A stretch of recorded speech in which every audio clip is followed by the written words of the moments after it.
कान खोल के सुनना मेरी बात। आज हर बंदे को यह शिकायत है कि बड़ा जा रहा हूं मस्जिद में, दुआई कबूल ना हो रही। हर बंदे को शिकायत यही है कि शबे कदर में भी मांग के देख लिया, शबे बरात में भी मांग के देख लिया, दुआई कबूल नहीं हो रही। इमाम गजाली से पूछा गया था, हजरत दुआएं कैसे कबूल होती हैं? आपने फरमाया दो काम करना। कहा कौन से? फरमाया जब भी बोलना सच बोलना, जब भी खाना हलाल खाना। हाथ उठने में देर होगी, रब कबूल करने में देर नहीं करेगा। आज ना माफ कीजिएगा, शॉर्टकट की आदत पड़ गई है। अगर कोई बंदा मेहनत से गाड़ी ले आया ना तो दूसरा हिसाब लगा रहा मैं कैसे गाड़ी लेकर के आऊं। फिर उसने हक मानना शुरू किया। कितने गेम कितने जुए चल रहे हैं। हमारी कौम को आग लग गई है, जुए की लत ने तबाह कर दिया है। कभी ड्रीम 11 ने तबाह किया, कभी फ्री फायर ने तबाह किया। हमारी कौम सट्टेबाजी पे उतर आई है। मैं पूछना चाहता हूं अपने कौम के नौजवानों से, तुम्हारी जवानी सट्टों के लिए नहीं थी, तुम्हारी जवानियां जुओं के लिए नहीं थी, तुम्हारी जवानियां याशी और बदमाशी के लिए नहीं थी। ये जवानियां तो रातों के कयाम के लिए दी गई थी। ये जवानी तो सजदों में रोने के लिए दी गई थी। इस जवानी में तो किसी को सलाहुद्दीन अय्यूबी बनना था, किसी को मोहम्मद बिन कासिम बनना था, किसी को खालिद बिन वलीद बनना था। मगर हुआ क्या कि इस कौम की गैरत का जनाजा निकल गया है। सलाहुद्दीन तो बाद में बनोगे, अपने बाप के वफादार बेटे नहीं बन पा रहे हो। मोहम्मद बिन कासिम तो बाद में बनोगे, अच्छे भाई नहीं बन पा रहे हो। आओ बढ़ के तो देखो, खालिद बिन वलीद बाद में बनोगे, अपने बेटे के वफादार, अपने बाप के वफादार बेटे नहीं बन पा रहे हो। तुम्हें खुदा का वास्ता दे करके कहता हूं, मौत बुढ़ापे में नहीं, मौत जवानी में भी आ सकती है। इससे पहले कि जवानी में तुम्हें सफेद कफन में लपेट दिया जाए, मस्जिद से तुम्हारी मौत का ऐलान कर दिया जाए, उठो और आज ऐद करो और दुनिया को बता दो कि मोहम्मद से वफा तूने तो हम तेरे गए, ये जगह चीज गए क्या लो हो कलम तेरे।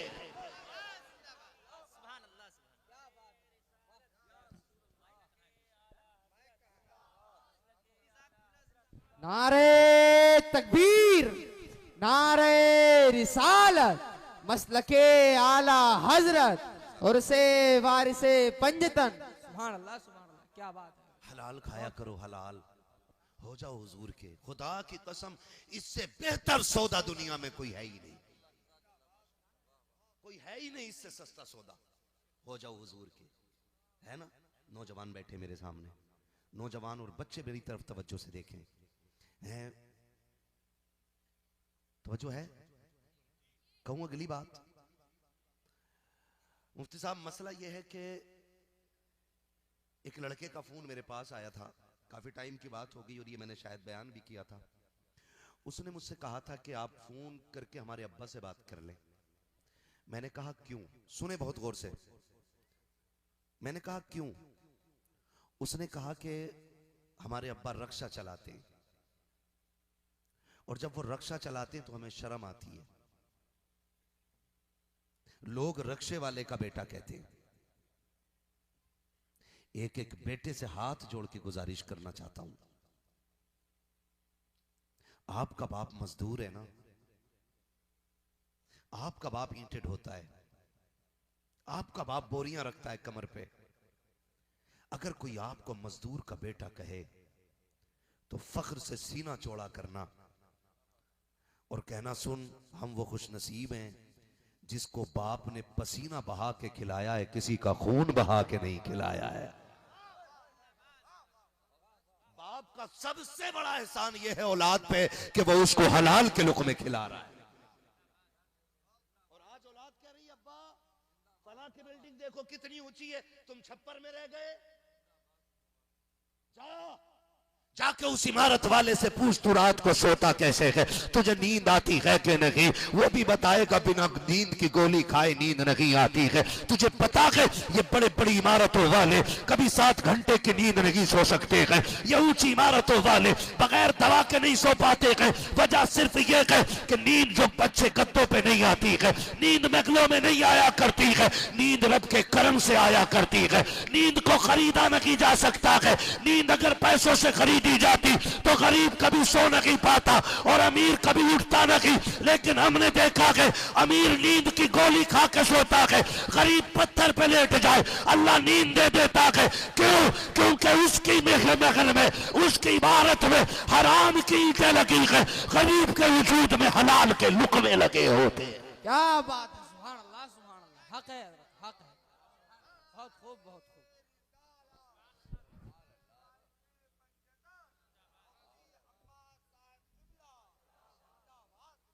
करेंगे इंशाअल्लाह। हर नौजवान वादा करे हलाल खाएंगे इंशाअल्लाह। करके देखो ये काम।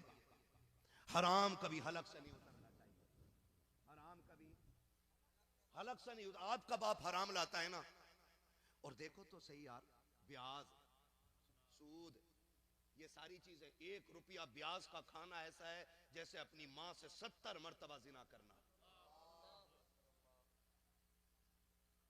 इतना बड़ा पाप है। ये सूद समझते हैं आप, ये कितनी बड़ी आप जहन्नम की आग घर में इकट्ठा कर रहे हैं। और नौजवानों, जब लगे तुम गरीब हो ना तो सट्टा ना लगाना, जुआ ना खेलना, ब्याज के बाजार में मत आना।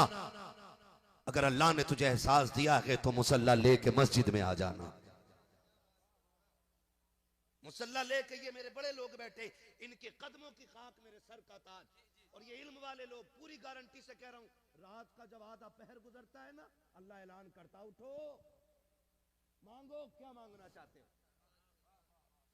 कौन? जिसने लफ्ज़ कुन से कायनात बनाई है, वो जिसका एक एक वादा सच्चा है, वो जो हर शय पे कादिर है, जो उसकी शाय निशान है, वो कह रहा मांग, क्या मांगना है। उठना फिर रात को तू 3 बजे तक गेम खेलता रहा, जब मुसल्ले पे आने का टाइम था तूने चादर ओढ़ी और तू लेट गया। उसने आवाज दे के कहा मांग, क्या मांगता है। अगर इज्जत चाहिए थी मुसल्ले पे आ जाते, अगर दौलत चाहिए थी भीख मांगते रब की बारगाह में झोली फैला के।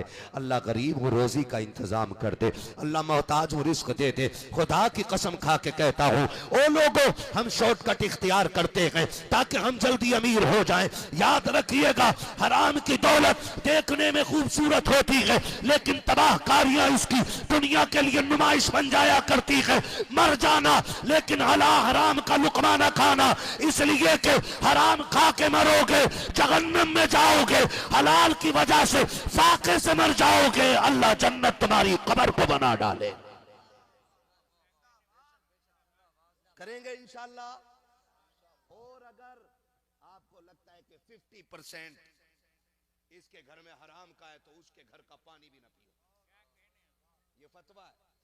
और तकवा ये है कि 1 रुपया भी किसी के घर में हराम का हो तो उसके घर का बर्तन न छुआ जाए। लोग मुझसे पूछते ये किस किताब में लिखा, पढ़ना। कितने हुजूर से प्यार करने वाले लोग हैं, हाथ उठा के बता दें जरा, सुभान अल्लाह। अल्लाह सलामत रखे, जिन्होंने हाथ उठाए अल्लाह सबको मरने से पहले हुजूर का मदीना दिखा दे। मेरे पास इससे बड़ी दुआ नहीं थी, ये मैंने दे छोड़ी है। तवज्जो है सारे लोगों की, सारे हुजूर से प्यार करते हैं ना। अब प्यार के भी कुछ तकाजे होते हैं। सोचुए खा के बिल्ली हज को चली, उमरा करने गया तो दाढ़ी इतनी थी, करके आया तो और छोटी हो गई। उमरा करने गया तो 50 ग्राम किलो पे मार रहा था, करके लौटा तो पूरा 100 ग्राम मारने लग गया। क्यों? काबा तो वही है ना, मदीना शरीफ भी वही है। लोग कहते वहां तो लोग सुधर जाते, ये बिगड़ा कैसे? मैंने कहा यार अजीब आदमी, जिसके हज उम्रे के सफर में 1 रुपया हराम का होगा ना, अल्लाह उसका हज उम्रा कबूल नहीं करेगा। बोलो, 1 रुपया हराम का। और यहां किसान है तो मेड़ कुरेद रहा, ऐसी मेंढ काट रहा, पता ही नहीं चल रहा कब काट दी, पानी दी फटाक से गिर गई। हजरत, मैं किसान का बेटा हूं, नहीं मेरे दादा किसान है, मेरे बाप तो अल्लाह का शुक्र आलिम है, मुफ्ती आजम हिंद के मुरीद और खलीफा भी हैं। मैं मगर मेरे दादा परदादा ये किसान लोग रहे, हम जमीन और खेतों पे जाने वाले लोग हैं। चला नहीं जाता मेंढ पे पैर रख के, मेंढ सीधी थी यूं जा रही है, क्यों? उससे कोई यार ये कैसे ट्रैक्टर वाले की गलती है, ऐसे मार गया है ना। ये बेगाना शादी में अब्दुल्ला दीवाना, ना इसकी जमीन ना इसका खेत, और जबरदस्ती में एंड काटी आया। कह रहा मुखिया धोला साफ कर दिया, पैसे सही से दे दिए। इतना लट फिरेगा बेटे कि ना मुखिया बचाएगा ना कोई ठेकेदार बचाएगा। निकलो इन चीजों से यार। माफ कीजिएगा, अगर कोई कमजोर है ना तो पूरी इतनी अंदर कमेंट रख दी है कि हटा के दिखा। ले भैया वो कैसे हटा देगा, लट थोड़ी खागा। और पंचायतें भी होती है ना, आंख मार के पंचायत हो रही है कि टेंशन मत लियो, फैसला तुम्हारे ही हक में होना। आन तो दो, गलती किसी की भी है, मुजरिम गरीब होता है। डरो अल्लाह की अदालत में खड़े होने से। ये तेरी तराजू है जिसका कांटा जिधर तू चाहे झुक जाए। एक तराजू जब अल्लाह लगाएगा ना, उस तराजू के कांटे में रत्ती भर फर्क आने वाला नहीं है। बदल दो अपनी दुनिया, लात मार दो हराम की दौलत पे, और ऐलान कर दो जिएंगे तो हुजूर के लिए जिएंगे और मरेंगे तो हुजूर के लिए मरेंगे। हमारी भी कोई जिंदगी है? जितना हराम खा रहा उतना मस्जिद में जाके पहुंच रहा। हाँ, जितने लुक में हराम के उतना कचर कचर मस्जिद में जाके कर रहा है। वहां नेक बनता। सुन और कान खोल के सुन, तेरी औकात क्या और हैसियत क्या है। न तू सहाबी है, न तू ताबई है, न तू तबे ताबईन में से है। सच तो यह है कि तूने तबे ताबईन को भी नहीं देखा है। तेरे लुक में हराम के, और तू सोचता है कि बख्शा बख्शा आया है। सुन, इश्क किसे कहते हैं। मेरे हुजूर मस्जिद में बैठे, जोहर की नमाज का वक्त हुआ है, नमाज हो गई है। सहाबी आए, उन्होंने आके हुजूर को सलाम किया। सरकार की निगाह करम उठी, सरकार ने चेहरा फेर लिया। वो आगे बढ़े, आका ने फिर चेहरा फेर लिया। जब चेहरा फेर लिया तो बगल में हजरत उमर बैठे थे। हजरत उमर कहते हैं, देखता नहीं कि तेरे हाथ में सोने की अंगूठी है और तू चाहता हुजूर तेरे सलाम का जवाब दे, तेरे सलाम का जवाब दे। बस इतना सुनना था, पैरों के नीचे की जमीन खिसक गई। बैठ गए। हुजूर उठे, अंदर चले गए। जब असर की अजान का वक्त हुआ, उसने अंगूठी निकाली और फेंक दी।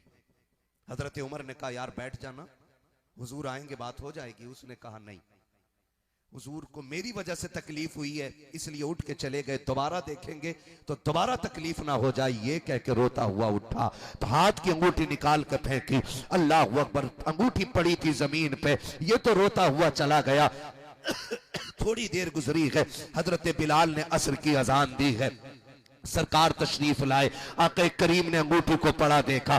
कहते उमर वो कहाँ गए कि जो अंगूठी यहाँ छोड़ गया है। हजरत उमर ने बात बताई। सरकार वो ये कहता हुआ चला गया कि मेरी वजह से आका को तकलीफ हुई है, उठ के चले गए हैं, इसलिए मैं जा रहा हूँ, मेरी वजह से दोबारा मुस्तफा को तकलीफ ना हो जाए। सरकार कहते अंगूठी यहीं फेंक के चला गया। हजरत उमर की आंख में आंसू आ गए। या रसूल अल्लाह, रो रहा था, मैंने उससे कहा यार ये अंगूठी तो ले जा, तू नहीं तो तेरी बेटियां पहन लेंगी, औरतों के लिए जायज है, मर्दों के लिए सोना हराम है। कहते या रसूल अल्लाह, उस जवान ने कहा था आका से, उस जवान ने कहा था उमर बात यह है कि मैं जानता हूं ये सोना है, मेरी बेटी पहन सकती है, लेकिन मेरा इश्क ये कहता है जिसे मुस्तफा नजर से गिरा दे मैं उसे हाथ नहीं लगा सकता हूं। कहा जाओ, आज से मुझे इस अंगूठी से नफरत हो गई है। इतना सुना, नबुव्वत वाली झोली फैल जाती है। आका फरमाते बिलाल अब नमाज बाद में होगी, पहले गुलाम को बुला के ला और उससे कह देना चल,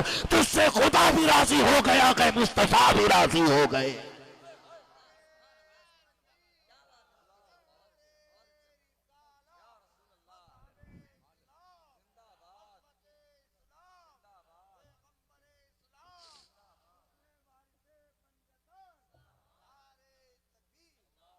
अगर हम मुसलमान है ना तो फिर ये वाली आदत पैदा करें। कभी किसी का हक मारने से पहले सोचो हुजूर को बुरा लगेगा कि अच्छा है ना। माफ कीजिएगा, सास ना इतनी मोटी जंजीर देते तब भी पड्डा बहन बन के पहन लेता। हाँ, गैस वाली जंजीर भी गले में, सारी कुछ का तो फैशन है सोना तो नहीं होता, सोने के कलर की चैन डाली और कॉलर खोल के, क्या है, अच्छा खासा इंसान अल्लाह ने बनाया, तू चैन गले में डाले घूम रहे, सास अंगूठी ना दे, सास तो बवाल है कि सोने की अंगूठी नहीं दी, दे उसे पहन के घूम रहा है तो वो जहन्नम की आग है, सोना पहनना मर्द के लिए। हुजूर ने फरमाया सुनो, जो दुनिया में सोना और रेशमी कपड़े छोड़ देगा, मोहम्मद अपने हाथ से उसे जन्नती लिबास पहनाएगा। ये मेरे नबी का वादा है, ये मेरे नबी का वादा है। और यहाँ पहने फिर रहा, अस्सलाम वालेकुम अम्मी जान, सास को इतना लंबा अम्मी जान कहता, और सगी अम्मा को हज्जन कह रहा, तो गैरत कर भाई, शर्म कर। मैं ये नहीं कह रहा कि सास को जूते पे रखो। हुजूर ने फरमाया तेरे 3 बाप, कितने? 3। एक वो जिसके जरिए तू दुनिया में आया, एक वो जिसने तुझे इल्म दिया, और एक वो जिसने तुझे बेटी दे दी। इन तीनों का एहतराम बाप की तरह करना है। माफ कीजिएगा, बातें ज्यादा कड़वी हो जाती हैं, लेकिन हकीकत है। खुदारा हराम से बचिएगा। रज़ाक कौन है बताएं पहले, रोजी कौन देता है? अपने रब का नाम ले लो, पता नहीं किसने महीनों से ना पुकारा हो, है ना। रोजी कौन देता है? सारे जोर से बोले कौन? रज़ाक कौन है? खालिक कौन है? मालिक कौन है? जिंदगी कौन देता है? मौत कौन देता है? जब सब अल्लाह देता है तो फिर हराम की डंडी क्यों मारते हैं हम? या तो ये कह के तेरा अकीदा पक्का नहीं, या ये कह के तेरी नीयत अच्छी है। कह रहा मौलाना दाढ़ी रख लूंगा लेकिन बिजनेस ऐसा के बड़ा झूठ बोलना पड़े, दुकान पे निरे झूठ बोलना पड़े, झूठ ना बोले फायदा नहीं होगा। अल्लाह का वादा है, जो भी रूए जमीन पे जानदार है ना, सबको रोजी हम देंगे। रिस्क का वादा उसका है, तो फिर हमें सिर्फ मेहनत करने का हुक्म है, चोरी करने का नहीं। चोरी करके झूठ इसलिए बोल रहे हैं मौलाना, तुम्हें पता बिजनेस के उसूल होते हैं। मौलाना को बिजनेस के उसूल बता रहा है, जबकि मौलाना का सबसे बड़ा मौलाना इमाम आजम अबू हनीफा, आज जिसके लिखे हुए मसाइल पे दुनिया अमल कर रही है, उनकी कपड़े की दुकान, काय की दुकान, आज कपड़े की दुकान जाके देखो, इतनी लाइटें लगा रखी है, अंधा कर रखा ग्राहक को, ऊपर लिखा हाजा मिन फजल रब्बी, नीचे लिखा खरीदा हुआ माल वापस नहीं होना है। पता है बाहर निकल के चोरी खुल जाएगी, है? ये कंडीशन है। अगर इमाम आजम अबू हनीफा को आप पढ़िए, एक दिन सूरज छुपने से पहले आप दुकान बंद करके चले, किसी ने कहा हुजूर अभी तो रात भी नहीं हुई है, दिन भी नहीं छुपा है, आप इतनी जल्दी दुकान बंद कर गए? आपने ऊपर देख के कहने लगे बादल दिख रहे हैं? कहा हाँ। कहा बादलों की वजह से दुकान में अंधेरा हो गया है। कहते मैंने इस डर से दुकान बंद कर दी कि कहीं घटिया को अच्छा समझ के लोग धोखा ना खा जाए। वक्त का सबसे बड़ा इमाम इस तरह दुकानदारी करता है, और आज का सबसे बड़ा चोर कह रहा जो ये देख लो, वापस नहीं आना है, और मालिक 4 हज करके आए कपड़े की दुकान पे। ये कंडीशन है हमारी ना। रज़ाक जब अल्लाह है तो भरोसा अल्लाह पे रखो। किसी ने ना एक अंदर दुकान रख ली, अंदर तो किसी ने कहा इतनी अंदर दुकान रखी है, बता यहाँ ग्राहक कौन आएगा?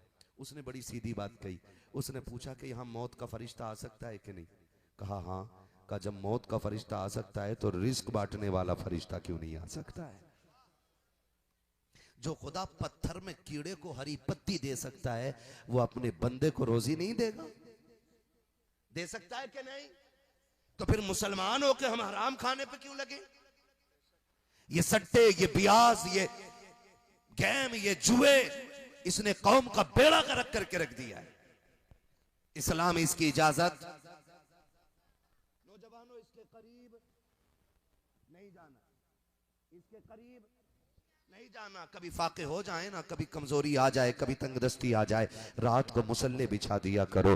खुदा की कसम, रात में बहने वाले आंसू कभी खाली नहीं जाते हैं, उठने वाले हाथ कभी खाली नहीं लौटाए जाते हैं। अल्लाह की बारगाह में हाथ उठाया करो, हाथ उठने में देर होगी, खुदा को देने में देर नहीं लगेगी। करेंगे इंशाअल्लाह। अमीर बनना कितने लोग चाहते हैं, हाथ उठा के बता दे। या अल्लाह, जिन्होंने हाथ उठाए सबको बगदाद वाले की खैरात से अमीर बना दे। देखो आमीन कहते हुए बाद में कुछ लोगों ने डंडी मार दी। कितने लोग अमीर बनना चाहते हैं? मैं तरीका बताने लगा हूं, हाथ उठा के बताओ। अरे सारे बनो, कब तक माँ बाप पे बोझ बनकर रोटियां तोड़ते रहोगे? तेरे मोबाइल का रिचार्ज भी अब्बा ही करागा, 6 फीट का हो गया तू बेगैरत, तुझसे अपने हिस्से की रोटी नहीं कम रही। कितने लोग अमीर होना चाहते हैं? हाथ उठा के वादा करें। सारे ही चाहते हैं ना? ठीक है ना? अब हाथ नीचे कर लें। अमीर होने का तरीका सबसे आसान ये है कि अपने रिस्क में दूसरों का हिस्सा कर लो, अमीर बना दिए जाओगे। अपनी कमाई में दूसरे का हिस्सा कर लो, बहुत जल्दी अमीर बना दिए जाओगे। क्या मतलब है इस बात का? क्या मैं कमा के लाऊंगा और 500 रुपए बांट दूं? ले भाई, ले, तू भी ले, तू भी ले। कहे भाई ये तेरे लिए कमा के लाया हूं? नहीं, इसका मतलब यह है कि जब भी खाना खाने बैठो अकेले ना खाओ।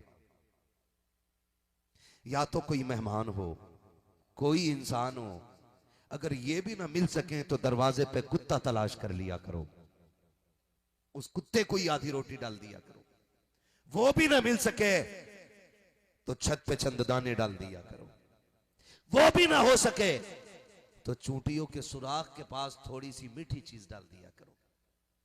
तुम नहीं जानते हो, तुम्हारी कमाई तुम खाओगे, गंदगी बन के निकल जाएगी। तेरी कमाई दूसरा खाएगा तो दुआएं बन के अल्लाह के अर्श से जाके टकराने लग जाएगी। और हम कसम से एक हड्डा लाता डलवा के कसाई से, और वो पकते ही पकते मील हंडिया में निकल गई, और उसको पड़ोसी के दरवाजे पे जानबूझ कर डालता कि पता चले आज मुखिया ने हड्डी तोड़ दी है ना? गलत कह रहा हूं मैं? ऐसी रोटी खा के निकलेगा जो दांतों पे नहीं लगी होगी, लेकिन दिखाने के लिए टीली। क्यों? ये दिखाने के कि मैंने अच्छा खाना खाया है। इस्लाम इसकी इजाजत नहीं देता। इस्लाम तो ये कहता है अगर गोश्त तुम्हारे घर में बना हो, या तो इतना शोरबा कर लो कि अपने पड़ोसियों को तकसीम कर सको, या ऐसे वक्त में बनाया करो कि तुम्हारे पड़ोसियों को उसकी खुशबू का एहसास ना हो। इस्लाम तो तुम ये भी कहता है कि हड्डी अपने करीबी पड़ोसी के दरवाजे पे मत डालना। इस्लाम जब हड्डियां पड़ोसी के दरवाजे पे डालने की इजाजत नहीं देता है तो तुझे गरीब के सामने दांत कुरेदने की इजाजत किसने दी है? किसी गरीब के सामने गोश्त के तस्करे करने की इजाजत किसने दी है? आज तुझे बताऊं इस्लाम किसे कहा जाता है। 7 दिन का फाका पैगंबर की चौखट का है, 7 दिन से चूल्हा नहीं जला है। किसी सहाबी के घर से गोश्त का टुकड़ा आया, उम्मुल मोमिनीन खाना बना रही है। सरकार ने फरमाया था क्या बना रही हो? आका गोश्त बन रखा है। सरकार ने फरमाया था कि शोरबा ज्यादा कर लेना। उम्मुल मोमिनीन खदीजतुल कुबरा ने शोरबा ज्यादा किया। आका करीम ने बर्तन इकट्ठे किए, सारे बर्तनों में शोरबा निकाला और सरकार ले लेके जा रखे हैं। अल्लाह अकबर, तारीख गवाह है। सिर्फ वहां पे अबू बकर की चौखट ना थी, उमर का दरवाजा ना था, उस्मान गनी की चौखट ना थी, अली की हवेली ना थी, बल्कि पत्थर मारने वालों के दरवाजे थे, कालियां बकने वालों की चौखट थी। आका ने जाकर के दुश्मन का दरवाजा खटखटाया। उसने कहा मंदक कलबाब, दरवाजे पे कौन है? आका फरमाते अना मोहम्मद रसूलुल्लाह। उसने कहा मैं दरवाजा नहीं खोलूंगा क्योंकि तुम्हारा दीन नहीं लेना है। आका फरमाते हैं दरवाजा तो खोल, मैं पड़ोसी होने का हक अदा करने आ गया हूँ, पड़ोसी होने का हक अदा करने आया हूँ। जब दुश्मनों ने दरवाजा खोला, सरकार के हाथ में गोश्त की प्याली थी। उसने कहा ये क्यों लाए हो? आका ने कहा हम खाए, पड़ोसी रह जाए, ये हमारी गैरत को गवारा नहीं है। आंखों में आंसू आ गए। उसने कहा प्यारे सिर्फ सालन दे के ना जा, बल्कि खुदा का दीन भी हवेली में दे के चला जा। नारे तकबीर, नारे रिसालत, उर्से वारिसे पंजता, मसलके आला हजरत अजमते मुस्तफा जिंदाबाद जिंदाबाद। ये अखलाक पैदा करो। अपने घर का सालन, आज तो माफ कीजिएगा, पहले आग भी पड़ोसी से ली जाती थी। आग पड़ोसी से ली जाती थी। पहले तेल पड़ोसियों से मांग लिया जाता था, नमक पड़ोसियों से मांग लिया जाता था। अब तो ये रस्म ही खत्म हो गई है। ये रस्म, जब नमक एक दूसरे से लेते थे ना, तो लहू में नमक की गैरत जिंदा होती थी। आज खून से नमक की गैरत चली गई। आज पड़ोसी पड़ोसी के खिलाफ थाने में मुखबरी कर रहा है। और कलमा किसका पड़ा? हुजूर का। उम्मती किसके? हुजूर के। अगर किसी के किचन में इतना बड़ा चाकू है तो कह रहा रामपुरी लिए बैठा, दरोगा साहब पना जगह रखा। और ऐसे दलाल ना यहां कामयाब हुए कि ना आखिरत में कामयाब हो। हक है, बहुत खूब। सुन रहे मेरी बात? खुदा तौफीक देना। तो नजरों में गैरत पैदा करो, रिश्तों का पास करो, लिहाज रखो। और कभी कभी सालन पड़ोसी के घर भेज दिया करो। नमक तो नहीं मांगा जाता, कम से कम सालन के जरिए तेरा नमक पड़ोसी के लहू तक तो पहुंच जाए। यही कर लिया करो ताकि नफरतें खत्म हो जाएं, ताकि दूरियां मिट जाएं, ताकि प्यार आम हो जाए। आज इंसानियत प्यार को तरस गई है। कातिल आज बिल्कुल ऐसे हो गया जैसे खेल। गलत कह रहा हूं? आए दिन सैकड़ों मौतें हो रही हैं। किससे अपना दर्द कहें, किससे जाके सुने? जो बचाने वाले थे वही कातिल बन गए। आज इंसान की जान की कोई वैल्यू नहीं है। वरना दौर तो हमने ऐसा भी देखा है कि लोग रिश्तों के लिए जिंदगियां लुटा दिया करते थे। मुझे एक नाम याद आ रहा है, मैं नाम बता के बात पूरी कर लूं। थके तो नहीं है ना? अभी दूर है 5 मिनट अभी, है ना? बोलूं जरा 5 मिनट? जरा कह दे या रसूल अल्लाह। जो नहीं सुनना चाहते वो बोले या रसूल अल्लाह। हर जफा हर सितम गवारा है, इतना कह दे कि तू हमारा है ना। बोले जरा या रसूल अल्लाह। क्या बात है, जियो सलामत रहो, है ना। हमारे अल्ताफ भाई चले गए कि हैं? हाँ माशाल्लाह, वो बैठे पीछे। उनके साथ हमारे एक चच्चा भी आए। बहुत दिनों बाद आज मुलाकात हुई। खुदा आपको सलामत रखे। बस ये आपकी मेहरबानी है कि बड़े बिछड़े हुए लोगों से मुलाकातें हो जाती हैं। ठीक है ना? जरा सारे बोले या रसूल अल्लाह। तवज्जो करें बस। तारीख में ना आज एक बहुत बड़ा नाम है। आज एक बहुत बड़ा नाम है जिसको दुनिया जुनैद बगदादी कहती है। क्या नाम है? ये कौन है? वो से पाक के पीरों में आते हैं। ये आज ये रुतबा इन्हें किस चीज से मिला?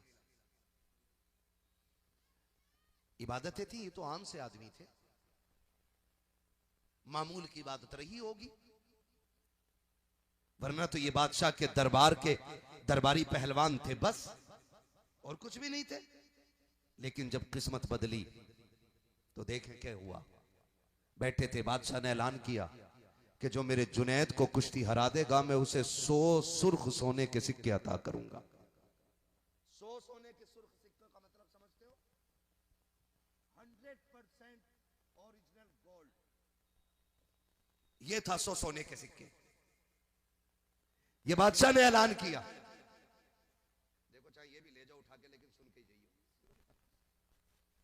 यही हमारे अल्ताफ भाई और चच्चा है हमारे, ले जाओ उठा के। चाहे तवज्जो है ना? 100 सोने के सिक्के दिए जाएंगे कि जो मेरे जुनैद को कुश्ती हरा देगा। लेकिन जुनैद उस पहलवान को कहा जाता था कि जिसका नाम सुन के पहलवानों को पसीना आ जाता था। इत्तेफाक से कोई कमजोर नहीफ नातवा बंदा आया, उसने कहा कि मुझे जुनैद से कुश्ती लड़नी है। तफसील से नहीं बता रहा हूं। उसने कहा मुझे जुनैद से कुश्ती लड़नी है। बादशाह ने कहा तू लड़ेगा? उसने कहा हां। लोगों से कहा इसे समझाओ, इससे खड़ा नहीं हुआ जा रहा है, इससे बात नहीं बन रही है, ये सूखा साका, ये जुनैद से क्या करेगा कुश्ती? उसने कहा मेरा वजूद ना देख, मेरा हौसला देख। मैंने कह दिया लड़ूंगा तो लड़ूंगा। कब होनी है कुश्ती? 3 दिन बाद। कहां होगी? यहीं होगी। कहां आएंगे हम? 3 दिन तक लोग बेकरार रहे। इंतजार रहा कुश्ती के मैदान का। कौन था वो कमजोर जो जुनैद जैसे पहलवान को एक चैलेंज दे करके चला गया। लोगों की बेकरारी बढ़ती चली गई। जब चैलेंज वाला दिन आया, पूरा मैदान सजाया गया। पूरा मैदान हुजूम और दीवानों की, तमाशाइयों के हुजूम से खचाखच भर गया। बादशाह के बगल में जुनैद बगदादी की कुर्सी लगी हुई है। बादशाह भी मुतमईन है। सारे दरबारी ताली बजा रहे हैं कि आज देखो कितनी मिनटों में एक कमजोर की हड्डियां जुनैद तोड़ देंगे, चुटकियों में मिट्टी में मिला देंगे। शायद वो जुनैद को जानता ना था, लेकिन जुनैद के आज चेहरे से एक रंग आता है, एक जाता है। जुनैद कह रहे हैं कि मुझे अंदर से कुछ लग रहा था कि कुछ तो है जो वो कह के गया है, कोई तो राज होगा जो इतने बड़े बंदे को चैलेंज करके गया है। सबके लबों पे हंसी थी, लेकिन आज जुनैद उदास बैठे गए। वक्त होता जा रहा है, लेकिन कोई नजर नहीं आया। सबने कहा बादशाह बेवकूफी की है, अनजान आदमी का चैलेंज कबूल किया है। कहा फिर कहा कि खत्म करो, कोई नहीं आने वाला है। अभी इससे पहले के खत्म का ऐलान होता, एक कोने से आवाज आती है, ठहरो मैं आ गया हूं। जब लोगों ने मुड़ के देखा, वही हाँफता कांपता बंदा जिसके वजूद से सच से खड़ा नहीं हुआ जाता है, जिससे बात भी सही से नहीं बनती है, वो मैदान में आके खड़ा हुआ। उसने हाथ मार के कहा जुनैद उतर, आज तेरी मेरी कुश्ती है, देखते हैं कौन जीतता है। हजरत जुनैद बगदादी भी हम ठोक के मैदान में आ जाते हैं, लेकिन एक बेकरारी दिल के अंदर थी कि कोई ना कोई तो राज है जो ये मुझसे लड़ने के लिए कह रहा है। उसूल के मुताबिक जैसी पंजा लड़ाया गया है, हाथ में हाथ दिया गया है, जैसी हाथ में हाथ पकड़ा है। जुनैद ने पहलवान का, हजरत जुनैद को उसने आंखों से इशारा किया, कान करीब किया जुनैद बगदादी ने। और जब कान करीब आया है, उसने एक बात कही थी, जुनैद में कोई पहलवान नहीं हो, मैं कोई पेशावर कुश्ती वाला नहीं हूं, बल्कि बस इतना समझ ले जिस नबी का तूने कलमा पढ़ा है, मैं उसी नबी की आल का शहजादा हूं, मैं एक सैयदजादा हूं। सुन, मुझे मजबूरी यहां तक ले आई है, मैं तुझसे कुश्ती का दावा ना करता। हकीकत तो ये है कि आज गुर्बत का आलम ये है कि मेरे घर में कई दिन के फाके हैं। सैयदजादियों के बदन के जो कपड़े हैं इतने फट चुके हैं कि सतर खुलने लगा है। अब वो जंगल में पत्तों की आड़ में बैठी है। जुनैद सुना है जो तुझसे जीत जाएगा उसे 100 सोने के सिक्के मिल जाएंगे। जुनैद मेहरबानी कर, आज आका का बेटा होने के नाते मुझसे कुश्ती हार जा, वादा करता हूं कयामत में तुझे इज्जतों के ताज नाना से दिलवा दूंगा। जुनैद बगदादी कहते हैं उसके जुमलों में वो बला का जादू था कि मेरा सारो कर्रो फर जाता रहा, मेरी ताकत मेरी अना जाती रखी, मेरे वजूद से जो इज्जत और शऊर का ख्याल था वो सारा जनाजे की तरह उठता चला गया। कहते सैयदजादे की आंख में आंसू थे। उसने रो के कहा था जुनैद आज सैयदजादे की इज्जत बचा ले, कयामत में नाना से कह के तेरी इज्जत मैं बचवा दूंगा। हजरत जुनैद बगदादी कहते हैं उसकी मैंने इतनी बात सुनी है, उसने हाथ आगे बढ़ाया, जुनैद ने पटकी खाई नीचे थे, जुनैद नीचे सैयदजादा सीने पे बैठा था। बादशाह ने कहा नहीं, ऐसा नहीं हो सकता, मेरा जुनैद इतना कमजोर नहीं है, कुश्ती फिर से कराई जाएगी। फिर जुनैद नीचे सैयदजादा सीने पे है। 3 मरतबा कुश्ती हुई है और तीनों मरतबा जुनैद नीचे थे, सैयदजादा सीने पे था। ऐलान के मुताबिक बादशाह ने सैयदजादे को 100 सोने के सिक्के दे दिए। अब जुनैद को दो छोड़ के आ गए हैं। जुनैद उठे गए, मिट्टी बदन की साफ की है, लेकिन दिमाग में बस एक खुमार था कि ये जो कह के गया है सच कहा था, क्या इसका वादा सच्चा है, क्या वाकई ये सैयदजादा है। ये सोचते सोचते बिस्तर पे आके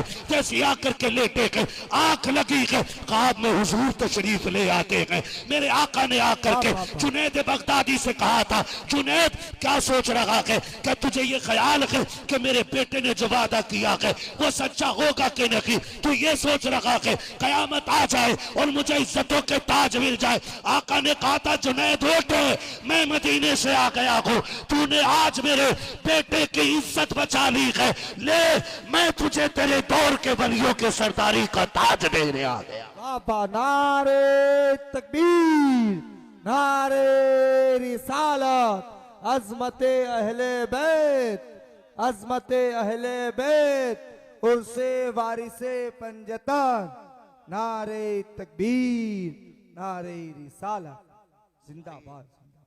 पेट भर के खाने में मजा नहीं आता है जितना अपने आगे का उठा के किसी को खिलाने में मजा आया करता है। खिलाया करो, खुद तो खाते नहीं औरों को खिला देते हैं। ऐसे होते हैं मोहम्मद के घर आने वाले। हाँ जी, ऐसी इसकी आदत डालो, आप अपनी आदत डालो, फिर देखो खुदा कितना मेहरबान होता है। ख्याल कीजिएगा, अगर आपको पता लगे कि इसकी कमाई में हराम का पैसा मिला हुआ है ना, तो उस खाने के करीब मत जाना, थूक देना, कहना हराम के मुर्गे से हलाल की चटनी 1000 गुना ज्यादा अफजल होती है। करेंगे इंशाल्लाह, करेंगे इंशाल्लाह। जब भी बोले जोर से, जब भी बोले, सारे नहीं बोले, जब भी बोले, जब भी खाए, जब भी खाएं हलाल खाइएगा, लुक्मे हलाल कर लो, बातें सच्ची कर लो, तुम्हारी जबान खुलेगी, अल्लाह मकबूलियत की जमानत अता फरमा देगा। फरमाएगा या अय्युहल्लज़ीना आमनू क़ू अंफुसकुम व अहलिकुम नारा, ईमान वालों अपने आप को और अपने घर वालों को जहन्नम की आग से बचाओ। तो नौजवानों, ये तुम्हारी और मेरी जिम्मेदारी है, पहले हम खुद को बचाएं, फिर अपने परिवार को बचाएं। हमारे घर में अगर कोई हराम का लेके आता है, उससे कह दो कि इसे बाहर डाल, अगर नहीं डाल सकता तो इसके साथ तू भी निकल जा, इसलिए कि मोहम्मद से वफा, तूने तो हम तेरे हैं, ये जहां चीज है क्या लो हो कलम तेरे हैं। एक बार हुजूर के हाथ में बिक के देखो, फिर खुदा की कसम ज्यादा वक्त नहीं गुजरेगा, तुम भी ये कहने पे मजबूर हो जाओगे, जब तक बिके न थे तो कोई पूछता न था, तुमने खरीद कर हमें अनमोल कर दिया। करेंगे इंशाल्लाह।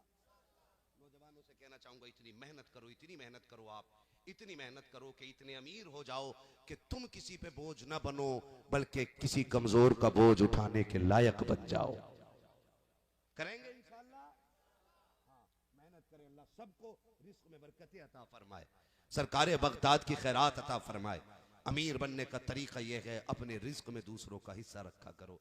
हमेशा जीत जाना ही जीतना नहीं होता, कभी कभी हार जाना भी जीतना होता है, कभी कभी हार जाना भी जीतना होता है। कहता सगे भाई को जेल में डलवा के कह रहा, देखा अब पीसेगा 6 महीने चक्की, मुझसे मिलने चला था, मेरी बराबरी करने चला था, है औकात। जब तुम अपने सगे को जेल में डाल के और अपनी कामयाबी के गरेबान को झटके देते हो ना, तो फिर दुनिया देख के कहती है कि इससे बड़ा कुत्ता दुनिया में कोई नहीं होगा जिसे अपने लहू का भी एहसास नहीं है। बड़े वो नहीं होते जो छीन के खा लेते, बड़े वो होते हैं जो आगे का उठा के खिला देते हैं। करेंगे इंशाल्लाह ये काम। खिलाया करो, परिंदों को खिलाओ, चूंटियों को खिलाओ, कुत्तों को खिलाओ, वो मेहमान मिल जाए तो बिस्मिल्लाह।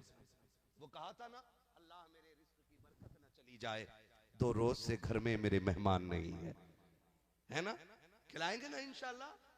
हाँ, रिस्क में दूसरों का हिस्सा रखें, कमाई में दूसरों का हिस्सा रखें, और दुआ करें अल्लाह इन सैयदजादों की उम्रों में बरकत अता फरमा दे।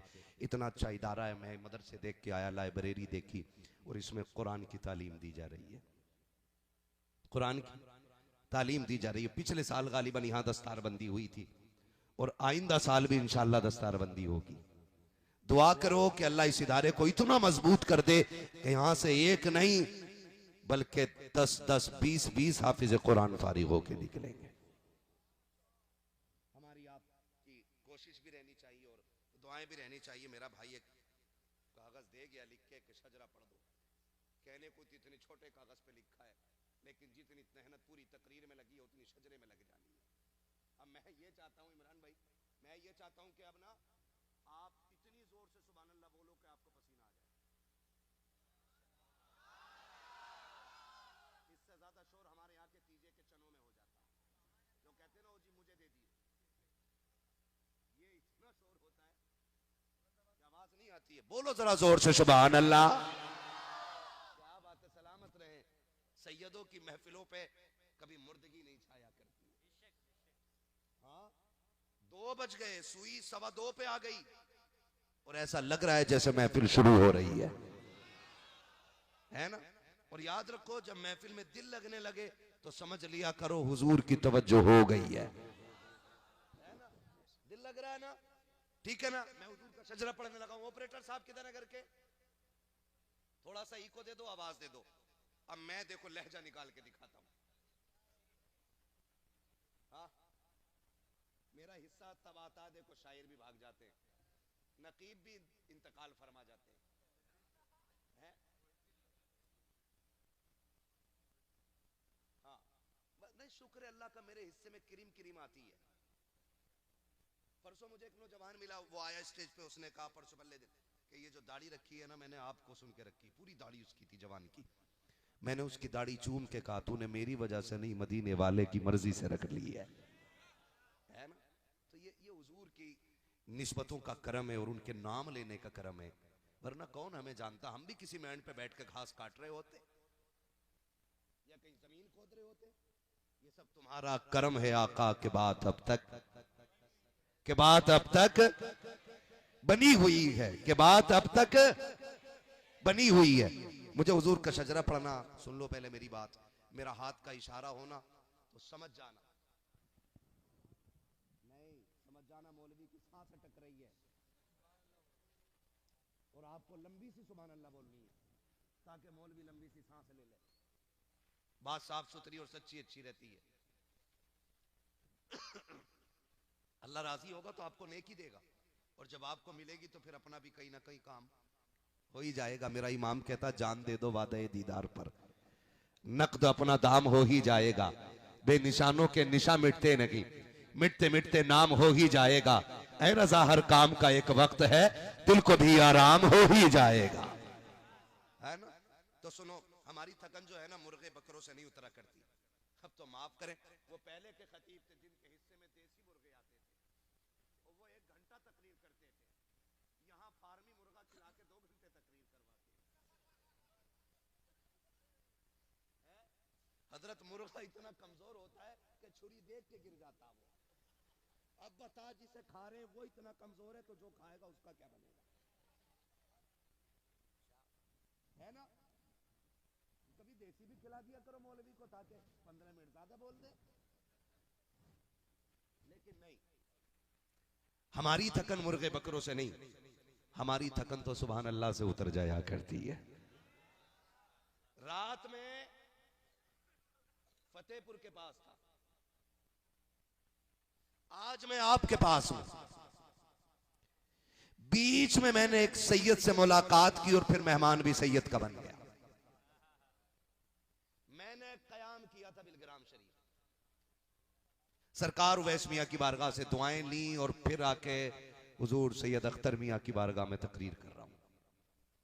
अपना तो गुजारा ही नहीं है सैयदों के बगैर, और होना भी नहीं, और हम चाहते भी नहीं। हम तो ये चाहते हैं हमें मौत भी इन्हीं के कदमों में आए और उठाया भी कयामत में इन्हीं के कदमों में जाए। हम वही वाले सुन्नी हैं जी, हम वही वाले सुन्नी हैं जिनका यही नारा है, तेरी नस्ल पाक है, तू है ने नूर तेरा।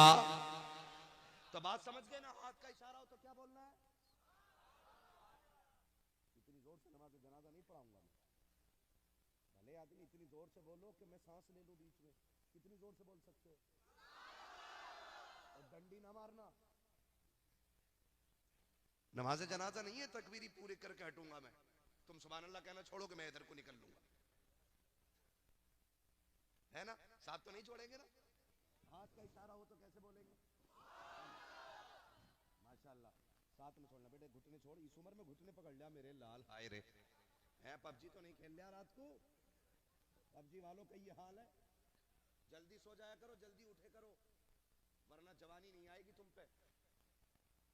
हमारा हशर देख रहे हो, सिंगल पिस्टन बची है जाग जाग के। तुम्हें अल्लाह ने मोहलत दी है, सो लिया करो। कितने बजे सोओगे बता जल्दी, कितने बजे? 6 बजे ईशा भी ना पड़ेगा। ईशा पढ़ो और फौरन सो जाओ और उठ के फजर पढ़ लो इंशाअल्लाह। फिर देखो अल्लाह जवानियों में बरकत देगा और कमाइयों में भी बरकत अता फरमाएगा। अब्बाओं से गुजारिश है, अब्बो तुम भी 3 बजे तक मोबाइल चला रहे हो। जब अब्बा 10 बजे उठेगा तो लल्ला 11 बजे खुद उठेगा, फिर कह रहा पीर साहब डोरी दे दो, बरकत नहीं हो रही। बरकत का वक्त तो हरामखोर नींद में निकल गया, अब कहां से बरकत आनी है। फजर के बाद मुसल्ले पे बैठ के ना या अल्लाह या रज़्ज़ाक़ की तस्बीह पढ़ा करो, चाश पढ़ के मुसल्ला छोड़ा करो। किसी डोरी की जरूरत नहीं पड़ेगी, तेरे मुसल्ले से अल्लाह खजानों के दरवाजे खोल देगा।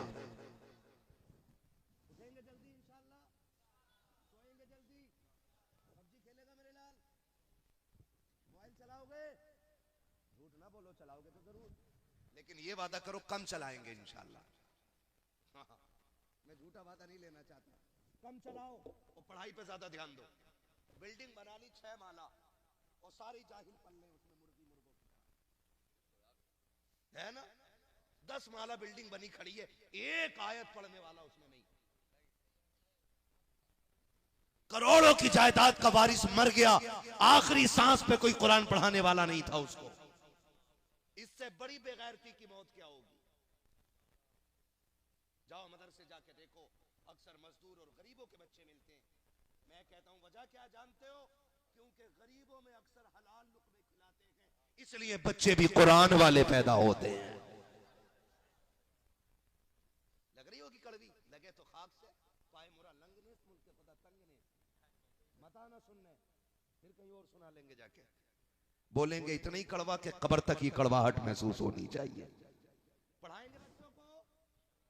मानेरा शरीफ वाले एक नारा देते हैं, आधी रोटी खाएंगे। क्या बात है, जियो सलामत रहो। अल्लाह आपको 6 से 7 बेटे अता करे और हर बेटा दीन का गाजी बने। हाँ, जिसका एक बेटा हाफिज बन जाए ना, टिकट जन्नत का पक्का है। सुन लो कान खोल के। हाफिज जी के अब्बा कहीं ब्याज लेना मत शुरू कर दियो कि अब लल्ला आई गया है वर्दी में। ये भी साफ सुन लो, अपनी सी कोशिश करो, कमी रह जाएगी अल्लाह कुरान वाले के सदक़े में बख्श देगा। पढ़ाएंगे इंशाअल्लाह बच्चों को। बोलो, अगर हमारे पास तालीम होती तो आज हमारी ये कंडीशन नहीं होती जो है। हम जाहिल हैं, इसलिए कोड़ियों भर की औकात नहीं है। हर इलेक्शन में दलाल आएगा 2 रोटियों में खरीदने के लिए और 500 रुपए में तुम बेच दोगे 5 साल की जिंदगी। सुन रहे हो मेरी बात?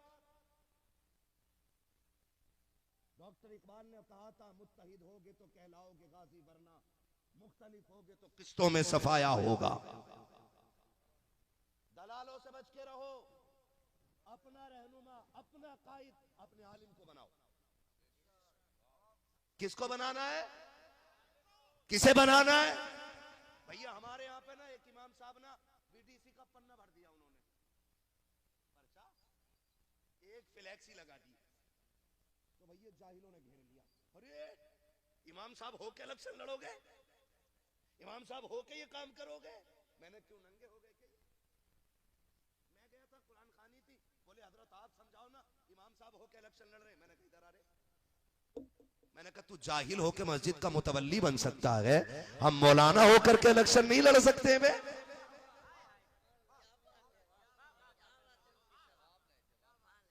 जाहिल होके मस्जिद के खजांची बन जाओ। मौलवी का काम इलेक्शन लड़ना नहीं। जब तक सियासत उलमा के हाथ में रखी तो वो दौर अबू बकर का दौर बन के चमका है। जब इल्म वालों पे क़यादत रखी तो वो उमर का दौर बन के चमका है। जब इल्म वाले कायद रखे थे, उस्मान गनी का दौर बन के चमका। जब इल्म वालों के हाथ में कौम की लगाम थी तो हैदर कर्रार का दौर बन के चमका। और सुन, जब क़यादत इल्म वालों ने की है तो 72 करबला वालों ने क़यामत तक का दीन बचा के दिखा दिया है। नारे रिसालत उर्से वारिसे पंजतान मुफ्ती हम्माद साहब किबला जिंदाबाद जिंदाबाद। जितना बड़ा झूठा उतना बड़ा नेता,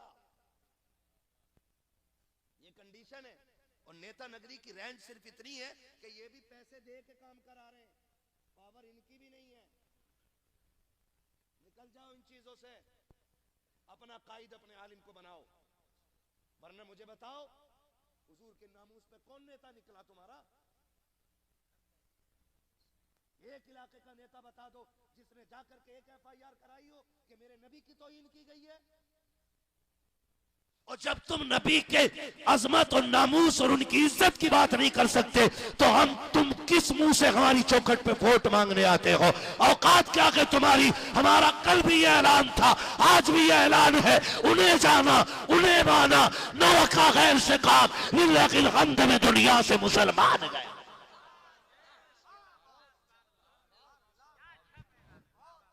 सुधर जाओ। डॉक्टर इकबाल ने कहा था, न संभलोगे तो मिट जाओगे हिंदी मुसलमानों। तुम्हारी दास्तान तक भी ना होगी दास्तानों में। खैर यार क्या करूं, खालू ही खड़े हैं, किसकी पार्टी से कि हाथी की पार्टी से, उधर कौन के चच्चा खड़े काय से के पंजे से, इधर कौन, ओहो भतीजा भी आ गया भाई साइकिल से। आइए हराम खोर बता, ये तीनों तुम्हारे क्यों? तुम्हें सियासत आती है? तुमने कौम का बेड़ा गर्क किया 70 सालों में और कुछ नहीं किया है।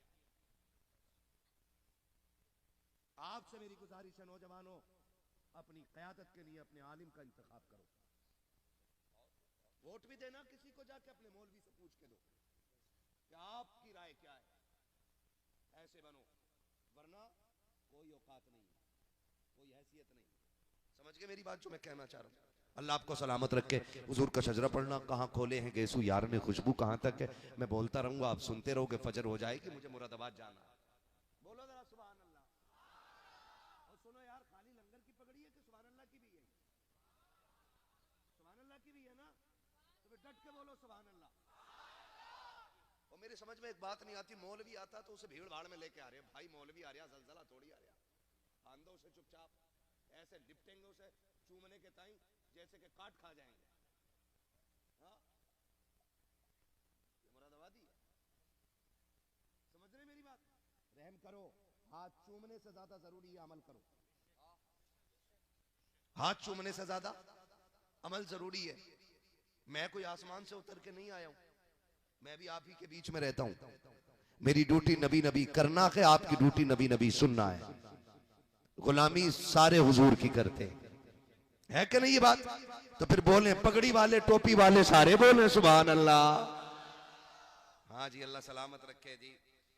मुझे ऐसा लग रहा है कुछ लोगों को भूख लग रही है, इसलिए आवाज ही नहीं निकल रही है। सुनो, खाली लंगर के सहारे ना आया करो, रोटी घर से भी खा के आ जाया करो। कभी लंगर हाथ ना आए तो सुभान अल्लाह कहने की ताकत तो रहेगी, रहेगी ना रहेगी? जितने लोग खा के आए घर से, अब जरा वो बोलते हैं सुभान अल्लाह। हजरत अपनी बेरी के बेर कोई खट्टे बताता ही नहीं है। अपने घर की रोटी की बात आई, चाहे पिट के आया हो घर से, लेकिन यहाँ खुल के बोलेगा सुभान अल्लाह। मुझे चीजें समझ में नहीं आती है। हम पढ़ दे कि माँ के कदमों के नीचे जनो, क्या कह दिया, अम्मा का नाम ले दिया, और घर में अम्मा 5 रुपए की दवा के लिए रो रही है, बेगैरत 5 रुपए की दवा देने तैयार नहीं। ये आस्ती है, ये झूठ है, ये मक्कारी है, हुजूर के जलसे में बैठ के धोखा है। यही पैसे कभी माँ के ऊपर उड़ाया करो ऐसे जाके, कभी माँ की गोद में डाला करो जाकर के, फिर तुम्हें माँ की दुआएं मिलेंगी। तो दिखावा नहीं होना चाहिए, नहीं होगा ना इंशाल्लाह?